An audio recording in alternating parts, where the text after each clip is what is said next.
Fraud, identity theft, and data breaches have unfortunately become part of our everyday lives. So far in 2024, there have been more than 1,300 data breaches. And last year, according to the Federal Trade Commission, consumers reported losing more than $10 billion to fraud. That's the highest dollar amount ever reported. So today we have a data breach expert joining us to break down the findings of Experian's annual identity and fraud report and talk about some ways we can protect ourselves. Michael Bruemmer is Vice President of Experian Global Data Breach Resolution and Consumer Protection. Mike, thanks for being here.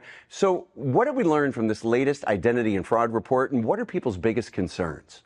First of all, Pete, thank you for having me. Our 2024 fraud and identity report shows consumers are concerned, number one, about identity theft, and 84% of the 2,000 consumers that were surveyed put that up at top, and then followed closely by stolen credit cards at 80%. Both of those statistics are actually up 20% from 2023. Well, how can someone protect themselves from fraud, cybercrime, and identity theft? Three general things that I point out are: be aware of the security incidents or data breaches that are happening. Two, take action quickly. And three, have layers of protection. So I'd start with the credit file and making sure that you regularly monitor it. And if you're not credit active, go ahead and freeze your file.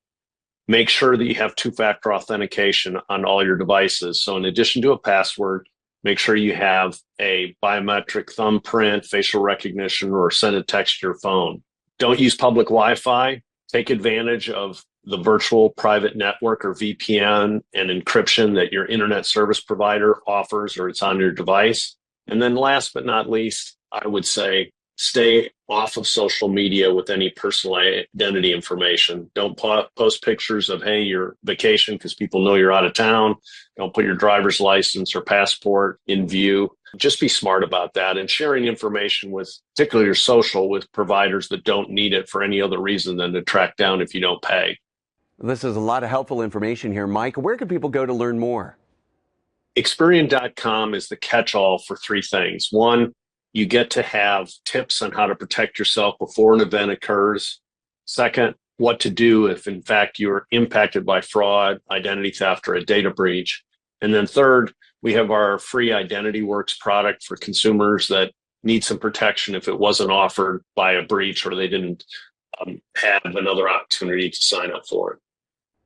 All right, Michael Bruemmer from Experian. Thanks again. Thank you, Pete.